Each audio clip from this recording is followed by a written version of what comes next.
ನಮಸ್ಕಾರ ಗುರು ಹೊರೆಯರೆ, ನಾನಿವತ್ತು ಎಲ್ಲಿ ಹೋಗ್ತಾ ಇದ್ದೀನಿ ಅಂತ ಅಂದರೆ ನಮ್ಮ ಗುಬ್ಬಿಯ ಮುಖ್ಯವಾದ ದೇವಾಲಯದ ಬಗ್ಗೆ ತಿಳಿಸ್ಕೊಡಕ್ಕೆ ಹೋಗ್ತಾ ಇದ್ದೀನಿ. ನಾನಿವತ್ತು ಎಲ್ಲಿದ್ದೀನಿ ಅಂತ ಅಂದರೆ ಶ್ರೀ ಕಟ್ಟೆ ಬಸವೇಶ್ವರ ಸ್ವಾಮಿ ದೇವಾಲಯ, ಚನ್ನಶೆಟ್ಟಿಹಳ್ಳಿ ಗುಬ್ಬಿ ಅಂತ ಅಂದ್ಬಿಟ್ಟು. ಈ ದೇವಾಲಯದ ಬಗ್ಗೆ ನಿಮ್ಗೆ ಇನ್ನೂ ಮಾಹಿತಿ ಒಳಗಡೆ ಹೋದ್ಮೇಲೆ ತೋರಿಸ್ತೀನಿ, ನೋಡ್ತಾ ಇರಿ. ಒಳಗಡೆ ಬಂದರೆ ಒಂದು ನಿಗೂಢವಾದ ತೋಟದ ಬಯಲಿನಲ್ಲಿ ಇರುವಂತಹ ದೇವಾಲಯಗಳು ಕಾಣಿಸ್ತವೆ.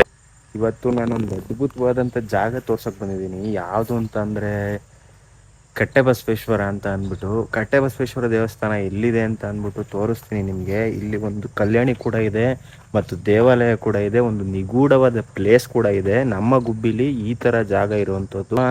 ಗುಬ್ಬಿಯ ಗೋಸಲ ಚನ್ನಬಸವೇಶ್ವರ ಸ್ವಾಮಿ ದೇವಾಲಯಕ್ಕೂ ಇದಕ್ಕೂ ಇರುವಂತಹ ಅವಿನಾಭಾವ ಸಂಬಂಧ ಮತ್ತು ಈ ಹಿನ್ನೆಲೆಯ ಮಾಹಿತಿಗಳನ್ನು ತಿಳ್ಕೊಂಡು ಹೇಳ್ತಾ ಇದ್ದೀನಿ.